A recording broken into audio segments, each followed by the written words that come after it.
নমস্কাৰ, এই মুহূৰ্তত আহি পৰিছে আজি সন্ধিয়াৰ কেইবাটাও গুৰুত্বপূৰ্ণ খবৰ আৰু এনেধৰণৰ খবৰসমূহ নিতৌ চাবলৈ চেনেলটো ছাবস্ক্ৰাইব কৰি ভিডিঅ'টোত এটা লাইক কৰি দিব লৈছোঁ। সন্ধিয়াৰ প্ৰথমটো গুৰুত্বপূৰ্ণ খবৰ, আজি ইছলাম ধৰ্মাৱলম্বী লোকৰ পবিত্ৰ ঈদ উল ফিতৰ উদযাপন কৰা হৈছে। ৰাতিপুৱাই ইছলাম ধৰ্মাৱলম্বী লোকলৈ প্ৰধানমন্ত্ৰী নৰেন্দ্ৰ মোদীৰ ফালৰ পৰা ঈদৰ শুভেচ্ছা জ্ঞাপন কৰা হয়। লগতে ৰাজ্যৰ মুখ্যমন্ত্ৰী ডক্টৰ হিমন্ত বিশ্ব শৰ্মায়ো সামাজিক মাধ্যম যোগে প্ৰতিগৰাকী ইছলাম ধৰ্মাৱলম্বী লোকলৈ পবিত্ৰ ঈদ উল ফিতৰৰ শুভেচ্ছা জ্ঞাপন কৰে। অসমৰ লগতে সমগ্ৰ ভাৰততে আজি বৰ উলহ মালহেৰে উদযাপন কৰা হৈছে ইছলাম ধৰ্মাৱলম্বী লোকৰ পবিত্ৰ ঈদ উল ফিতৰ। আৰু আনপিনে আজি পবিত্ৰ ঈদৰ দিনাই দেখিবলৈ পোৱা গ'ল এক বিশেষ দৃশ্য। ঈদগাহত নামাজীৰ ওপৰত হঠাৎ পুষ্পবৃষ্টি, হিন্দু লোকে মুছলমান লোকৰ ওপৰত ফুল ছটিয়ালে। ঈদৰ নামাজ আদায় কৰি থকা নামাজীৰ ওপৰত হঠাৎ পুষ্পবৃষ্টি। শ শ নামাজীয়ে আদায় কৰি আছিল ঈদৰ পবিত্ৰ নামাজ। হঠাৎ অট্টালিকাৰ ওপৰৰ পৰা হ'ল ফুলৰ বৰষুণ। ৰাজস্থানৰ হিন্দু সমাজে জয়পুৰ ঈদগাহত ছটিয়ালে ফুল। সকলোকে ঈদ মুবাৰককৈ কৰিলে ফুলৰ বৰষুণ মুছলমানৰ ওপৰত। ৰাজস্থানৰ হিন্দু সমাজৰ সম্প্ৰীতিৰ নিদৰ্শন। ঈদৰ নামাজ আদায় কৰি থকাৰ সময়তেই হিন্দু লোকে মুছলমান লোকৰ ওপৰত ফুল ছটিয়াইছে। ইতিমধ্যেই এই ভিডিঅ' সামাজিক মাধ্যমত যথেষ্ট পৰিমাণে ভাইৰেল হৈ পৰিছে। হিন্দু মুছলমানৰ একতাৰ নিদৰ্শন দেখিবলৈ পোৱা গ'ল ৰাজস্থানত।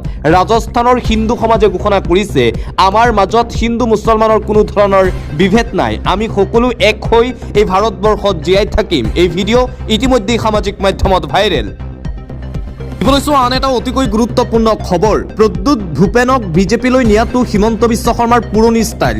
কংগ্ৰেছক এতিয়া আমি চাফ চিকুণ কৰি আছো। আজি প্ৰদ্যুৎ বৰদলৈ আৰু ভূপেন বৰাৰ সন্দৰ্ভত এইদৰে সংবাদ মাধ্যমৰ আগত মন্তব্য কৰিছে প্ৰদেশ কংগ্ৰেছৰ সভাপতি গৌৰৱ গগৈয়ে। মুখ্যমন্ত্ৰী হিমন্ত বিশ্ব শৰ্মাক উদ্দেশ্যেও কেইবাটাও ডাঙৰ মন্তব্য কৰিছে গৌৰৱ গগৈয়ে। হিমন্ত বিশ্ব শৰ্মাৰ বিৰুদ্ধে সৰব গৌৰৱ গগৈ। ৰাইজৰ দলেৰে মিত্ৰতাৰ পিছতেই কংগ্ৰেছে প্ৰকাশ কৰিলে প্ৰাৰ্থীৰ তালিকা। দল সলনি হ'ল কিন্তু মুখ একেই। বিজেপিত দেখিবলৈ পাব কংগ্ৰেছী নেতা। মুখ্যমন্ত্ৰী হিমন্ত বিশ্ব শৰ্মাক তীব্ৰ কটাক্ষ গৌৰৱৰ। সন্মুখত আছে হিমন্ত বিশ্ব শৰ্মাৰ নেতৃত্বৰ কংগ্ৰেছ। বিজেপি মাত্ৰ এটা টেকহে। বিজেপিত এতিয়া সকলো কংগ্ৰেছী নেতা। হিমন্ত বিশ্ব শৰ্মাৰ লগত আছে কেইজনমান পুৰণি কংগ্ৰেছী। কংগ্ৰেছৰ চৰকাৰ থাকোঁতে তেওঁলোকৰ কামৰ বাবে দলটো ত্যাগ কৰিছিল। তৰুণ গগৈৰ দিনত বেয়া কাম কৰা কংগ্ৰেছ নেতা আজি বিজেপিত আছে। আমাৰ সৈতে আছে তৰুণ গগৈৰ আদৰ্শৰ কংগ্ৰেছ, য'ত আছে ভাল নেতা। নিৰ্বাচনী যুঁজখন হ'ব তৰুণ গগৈ নেতৃত্বাধীন কংগ্ৰেছ আৰু হিমন্ত বিশ্ব শৰ্মাৰ নেতৃত্বাধীন কংগ্ৰেছ। ৰাইজে হিমন্ত বিশ্ব শৰ্মাৰ কংগ্ৰেছ নে তৰুণ গগৈৰ কংগ্ৰেছ বিচাৰে? কংগ্ৰেছক এতিয়া আমি চাফ চিকুণ কৰি আছো। আজিৰ নৱপ্ৰজন্ম কংগ্ৰেছত থাকিব বিচাৰে। এইদৰে মন্তব্য কৰিছে গৌৰৱ গগৈয়ে। লগতে গৌৰৱৰ মন্তব্য, আমি এইবাৰ নতুন মুখৰ ওপৰত গুৰুত্ব দিছো। উজনি অসমত বিৰোধীৰ দলৰ মাজত যথেষ্ট মিল আছে, যাৰ বাবে মই আশাবাদী এইবাৰ অসমত কংগ্ৰেছৰ নেতৃত্বৰ চৰকাৰ হ'ব। এই চৰকাৰৰ ৰণডংকা উজনি অসম আৰু উত্তৰ অসমত প্ৰথমে শুনা পাম। উজনি অসম আৰু উত্তৰ অসমত ফলাফল এইবাৰ ভাল হ'ব বিৰোধীৰ। আন এটা ব্ৰেকিং নিউজে মুহূৰ্তত আহি পৰিছে, কোনো বুজনিয়ে কামত নিদিলে প্ৰাৰ্থিত্ব বঞ্চিত হোৱা বিজেপি নেতা জয়ন্ত কুমাৰ দাসৰ বিজেপি দলৰ পৰা পদত্যাগ। দিছপুৰ সমষ্টিৰ প্ৰাৰ্থিত্ব প্ৰত্যাশী আছিল জয়ন্ত কুমাৰ দাস। জয়ন্ত কুমাৰ দাসে টিকট নাপাই বিজেপিৰ বিৰুদ্ধে মুখা খুলিছিল আৰু নিজৰ মুখ খোলাৰ পিছতেই জয়ন্ত দাসক বিজেপিৰ নেতাসকলে বুজনি দিছিল, কিন্তু সেই কোনো বুজনিয়ে কামত নিদিলে। অৱশেষত প্ৰাৰ্থিত্ব বঞ্চিত হৈ বিজেপি ত্যাগ কৰিছে বিজেপিৰ জ্যেষ্ঠ নেতা জয়ন্ত কুমাৰ দাসে। দিছপুৰ সমষ্টিৰ বিজেপিৰ প্ৰাৰ্থিত্ব প্ৰত্যাশী আছিল জয়ন্ত কুমাৰ দাস। অৱশেষত বিজেপি দলৰ পৰা পদত্যাগ কৰিছে জয়ন্ত কুমাৰ দাসে। পৰৱৰ্তী খবৰ, সিদ্ধাৰ্থ ভট্টাচাৰ্য মোৰ গুৰু, তেওঁৰ সৈতে মোৰ আৱেগিক সম্পৰ্ক আছে। শান্তনুদাৰ ঘৰত কাইলৈৰ পৰা আমাৰ কাৰ্যালয় হ'ব। তেওঁৰ সৈতে মই কথা পাতি আছো। টিকট বঞ্চিত জ্যেষ্ঠ বিজেপি নেতা সিদ্ধাৰ্থ ভট্টাচাৰ্য, শান্তনু ভৰালীক লৈ এই মন্তব্য বিজেপিৰ টিকট লাভ কৰা নেতা দীপ্লু ৰঞ্জন শৰ্মাৰ। সিদ্ধাৰ্থ ভট্টাচাৰ্যৰ টিকট বঞ্চিত হ'ল আৰু তাৰ পিছতেই আজি সংবাদ মাধ্যমৰ আগত সিদ্ধাৰ্থ ভট্টাচাৰ্যৰ সন্দৰ্ভত এইদৰে মন্তব্য কৰে বিজেপি নেতা দীপ্লু ৰঞ্জন শৰ্মাই। দিবলৈছো আন এটা অতিকৈ গুৰুত্বপূৰ্ণ খবৰ, বিধায়ক ভাস্কৰ জ্যোতি বৰুৱাৰ টিকট কৰ্তনৰ পাছতেই ক্ষুব্ধ হৈ পৰিছে কংগ্ৰেছী কৰ্মী। গৌৰৱ গগৈৰ বিৰুদ্ধে তীব্ৰ প্ৰতিবাদ সাব্যস্ত কৰিছে কংগ্ৰেছী কৰ্মীসকলে। গৌৰৱ গগৈৰ বিৰুদ্ধে এইবাৰ তিতাবৰত এই প্ৰতিবাদ। তিতাবৰত গৌৰৱ গগৈৰ বিৰুদ্ধে কংগ্ৰেছী কৰ্মীৰ এই প্ৰতিবাদী কাৰ্যসূচী। এসময়ৰ তৰুণ গগৈৰ দুৰ্গ আছিল তিতাবৰ আৰু সেই তিতাবৰতেই এইবাৰ কংগ্ৰেছ মুৰ্দাবাদ ধ্বনি শুনিবলৈ পোৱা গৈছে। ভাস্কৰ জ্যোতি বৰুৱাক নিৰ্দলীয় খেলাৰ দাবী উত্থাপন কৰিছে এতিয়া কংগ্ৰেছ কৰ্মীসকলে। টিকট নিদিয়াৰ ফলতেই এই ক্ষোভ। বিধায়ক ভাস্কৰ জ্যোতি বৰুৱাৰ পাকি কাটিছিল প্ৰদেশ কংগ্ৰেছৰ সভাপতি গৌৰৱ গগৈয়ে আৰু যাৰ বাবে ভাস্কৰ জ্যোতি বৰুৱাৰ বাসগৃহত গৌৰৱ গগৈ গো বেক ধ্বনিৰে প্ৰতিবাদ সাব্যস্ত কৰিছে কংগ্ৰেছী কৰ্মীয়ে। বিধায়ক ভাস্কৰ জ্যোতি বৰুৱাৰ টিকট কৰ্তনৰ পিছতেই পুনৰবাৰ কংগ্ৰেছত এই গৃহকন্দল আৰম্ভ হৈছে। গৌৰৱ গগৈৰ প্ৰতি পুনৰবাৰ ক্ষোভ উজাৰিছে কংগ্ৰেছৰ কৰ্মীসকলে। আন এটা গুৰুত্বপূৰ্ণ খবৰ, পুনৰ ঋণ ল'বলৈ সাজু হৈছে হিমন্ত বিশ্ব শৰ্মাৰ নেতৃত্বাধীন বিজেপি চৰকাৰ। চলিত বৰ্ষত কিমান ঋণ ল'লে ৰাজ্য চৰকাৰে জানি লওক। যোৱা 6 জানুৱাৰী তাৰিখে 1000 কোটি টকা, 13 জানুৱাৰীত 1000 কোটি টকা, 20 জানুৱাৰীত 1000 কোটি টকা, 3 ফেব্ৰুৱাৰীত 1000 কোটি টকা, 12 ফেব্ৰুৱাৰীত 1000 কোটি টকা, 17 ফেব্ৰুৱাৰীত 2000 কোটি টকাৰ ঋণ লৈছিল। 2 মাৰ্চত 1000 কোটি টকা, 17 মাৰ্চত 900 কোটি টকাৰ ঋণ লৈছিল আৰু 10 মাৰ্চতো ঋণ লৈছিল। 24 মাৰ্চত পুনৰ 500 কোটি টকাৰ ঋণ ল'বলৈ সাজু হৈ পৰিছে হিমন্ত বিশ্ব শৰ্মাৰ নেতৃত্বাধীন বিজেপি চৰকাৰ। ঋণৰ উপৰি ঋণ লৈয়ে আছে হিমন্ত বিশ্ব শৰ্মাৰ বিজেপি চৰকাৰে আৰু এই ঋণ লোৱাৰ পিছতে এতিয়া বিজেপি চৰকাৰৰ বিৰুদ্ধে আক্ৰমণাত্মক ৰূপত বিধায়ক অখিল গগৈ ঋণ নোলোৱাকৈ চৰকাৰ চলাব নোৱাৰে হিমন্ত বিশ্ব শৰ্মাই, মন্তব্য কৰিছে অখিল গগৈয়ে। পৰৱৰ্তী খবৰ, 26ৰ নিৰ্বাচনী প্ৰচাৰৰ বাবে অসমলৈ আহিব বহু হাই প্ৰফাইল নেতা। অসমত নিৰ্বাচনী প্ৰচাৰ চলাব প্ৰধানমন্ত্ৰী নৰেন্দ্ৰ মোদীয়ে। 4খন বিশাল জনসভাত অংশ ল'ব ভাৰতৰ প্ৰধানমন্ত্ৰী নৰেন্দ্ৰ মোদীয়ে। প্ৰচাৰ চলাবলৈ আহিব কেন্দ্ৰীয় গৃহমন্ত্ৰী অমিত শ্বাহো। 4ৰ পৰা 6খন জনসভাত ভাগ ল'ব গৃহমন্ত্ৰী অমিত শ্বাহ। কংগ্ৰেছৰ মিত্ৰজোঁটৰ হৈ প্ৰচাৰ চলাব ৰাহুল গান্ধীয়ে। প্ৰিয়ংকা গান্ধীয়েও অসমত চলাব নিৰ্বাচনী প্ৰচাৰ। ঝাৰখণ্ডৰ মুখ্যমন্ত্ৰীয়েও অসমত চলাব নিৰ্বাচনী প্ৰচাৰ। কংগ্ৰেছৰ মিত্ৰজোঁটৰ হৈ প্ৰচাৰ চলাব ঝাৰখণ্ডৰ মুখ্যমন্ত্ৰী হেমন্ত সোৰেনে।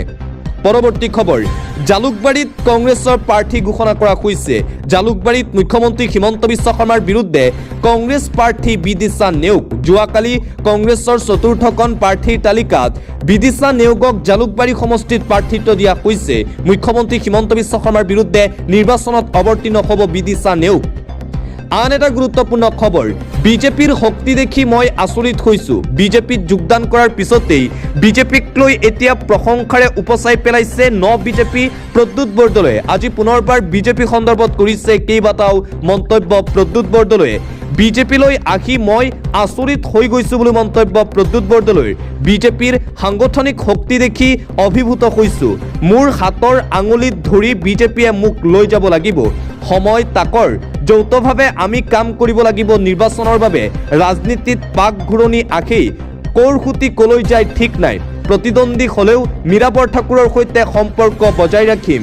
বিজেপিৰ শক্তি দেখি অভিভূত প্ৰদ্যুৎ বৰদলৈৰ এই মন্তব্য। বিজেপিলৈ আহি মই আচৰিত হৈছোঁ বিজেপিৰ শক্তি দেখি। এইদৰে বিজেপিত যোগদান কৰাৰ পিছতেই পুনৰবাৰ বিজেপি সন্দৰ্ভত মন্তব্য কৰিছে বিজেপি প্ৰদ্যুৎ বৰদলৈয়ে। আন এটা ব্ৰেকিং নিউজ, সৰ্বকালৰ সকলো ধৰণৰ অভিলেখ ভাঙি ডলাৰৰ বিপৰীতে ভাৰতীয় টকাৰ পতন। $1 মূল্য 94.23 টকা হ'লগৈ। এমাহত 1000 কোটি টকা বিদেশী পুঁজিও ওলাই গ'ল শ্বেয়াৰ বজাৰৰ পৰা। সৰ্বকালৰ সকলো ধৰণৰ অভিলেখ এতিয়া বংশ কৰিছে ডলাৰে। $1 বিপৰীতে ভাৰতীয় টকাৰ মূল্য হ'লগৈ 94.23 টকা। এয়া আটাইতকৈ বেছি মূল্য পতন হৈছে ভাৰতীয় টকাৰ। শ্বেয়াৰ বজাৰতো এতিয়া হাহাকাৰ দেখিবলৈ পোৱা গৈছে। অন্য এটা খবৰ, মুছলমানৰ অধিকাৰ কোনেও কাঢ়ি নিব নোৱাৰে। ঈদৰ দিনাই মুছলমানক অভয়বাণী মমতা বেনাৰ্জীৰ। মমতা বেনাৰ্জীয়ে মুছলমান সন্দৰ্ভত কৰিছে কেইবাটাও ডাঙৰ মন্তব্য। ঈদত অংশ লৈ মুছলমানসকললৈ অভয়বাণী পশ্চিমবংগৰ মুখ্যমন্ত্ৰী মমতা বেনাৰ্জীৰ। কোনো ধৰণৰ শংকাত ভুগিব নালাগে পশ্চিমবংগৰ মুছলমান ৰাইজ, আশ্বাস প্ৰদান কৰিছে মমতা বেনাৰ্জীয়ে। CSIRৰ দ্বাৰা বহু মুছলমানৰ নাম কৰ্তন কৰা হৈছিল পশ্চিমবংগত সেইসকলৰ বিৰুদ্ধে আমি উচ্চতম ন্যায়ালয়ৰ কাষ চাপিছোঁ বুলি মন্তব্য মমতা বেনাৰ্জীৰ আমি আশা কৰিছোঁ যে মুছলমানসকলৰ অধিকাৰ সুৰক্ষিত হ'ব পশ্চিমবংগত আপোনালোকৰ সৈতে পৰিয়ালৰ সদস্যৰ দৰে মই আছোঁ বুলি আশ্বাস প্ৰদান কৰিছে মমতা বেনাৰ্জীয়ে মুছলমানৰ অধিকাৰ নৰেন্দ্ৰ মোদীয়ে কাঢ়ি নিব নোৱাৰে বুলি হুংকাৰ প্ৰদান কৰিছে মমতাই বাছি বাছি মুছলমানৰ নাম কৰ্তন কৰি দিয়াটো সহ্য কৰা নহ'ব বুলি সকিয়নি প্ৰদান পবিত্ৰ ঈদত অংশ লৈ এইদৰে মুছলমান লোকক আশ্বাস প্ৰদান কৰিছে পশ্চিমবংগৰ মুখ্যমন্ত্ৰী মমতা বেনাৰ্জীয়ে আন এটা গুৰুত্বপূৰ্ণ খবৰ বিজেপিৰ মনোনয়ন দাখিল পৰ্বত ভয়ংকৰ অঘটন এইবাৰ সংঘটিত হৈছে বিজেপিৰ সমৰ্থকৰ বাহনে খুন্দিয়ালে 2 বাইক আৰোহীক বিজেপিৰ মনোনয়ন দাখিলৰ সময়তে অঘটন আভ্যন্তৰীণ আঘাতৰ বাবে চিকিৎসালয়ত মৃত্যু 2 বাইক আৰোহীৰ সৰুপথাৰ সমষ্টিৰ বিজেপি প্ৰাৰ্থীৰ ৰেলীত অংশগ্ৰহণ কৰিছিল সমৰ্থকে এখন ইকো বাহনত আহিছিল বিশ্বজিৎ ফুকনৰ সমৰ্থক ৰেলীত অংশগ্ৰহণ কৰি তীব্ৰ গতিত উভতি গৈছিল গাড়ীখন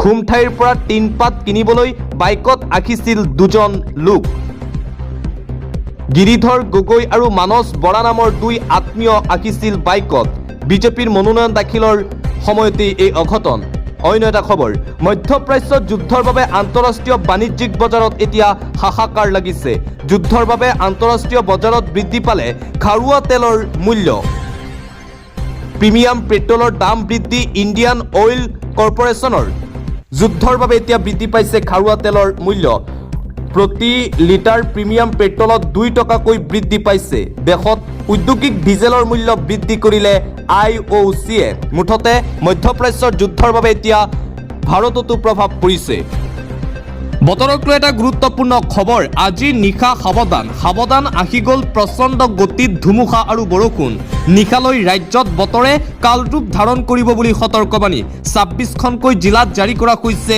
য়েল্লো এলাৰ্ট ঘণ্টাত 50ৰ পৰা 60 কিলোমিটাৰ বেগত আহিব পাৰে ধুমুহা 2 এঠাইত বিজুলী ঢেৰেকণীসহ বজ্ৰপাতৰ সম্ভাৱনা বিজুলী ঢেৰেকণীয়ে চলাব তাণ্ডৱ লীলা অসমত কোকৰাঝাৰ ধুবুৰী দক্ষিণ শালমাৰা বঙাইগাঁও চিৰাং গোৱালপাৰা বৰপেটা বজালী বাক্সা নলবাৰী তামুলপুৰ উদালগুৰি দৰং কামৰূপ মেট্ৰ কামৰূপ গ্ৰাম্য মৰিগাঁও পশ্চিম কাৰ্বি আংলং নগাঁও শোণিতপুৰ হোজাই ডিমা হাছাও কাছাৰ হাইলাকান্দি কাৰ্বি আংলং বিশ্বনাথ গোলাঘাটত জাৰি কৰা হৈছে য়েল্লো এলাৰ্ট আজি নিশাৰ ভিতৰত অধিক ভয়ংকৰ ৰূপ ধাৰণ কৰিব বতৰে ইতিমধ্যে বতৰক লৈ আঞ্চলিক বতৰ বিজ্ঞান কেন্দ্ৰৰ ফালৰ পৰা সতৰ্কবাণী জাৰি কৰা হৈছে সকলোকে সাৱধান আৰু সতৰ্ক হৈ থাকিবলৈ আহ্বান জনাইছে আঞ্চলিক বতৰ বিজ্ঞান কেন্দ্ৰই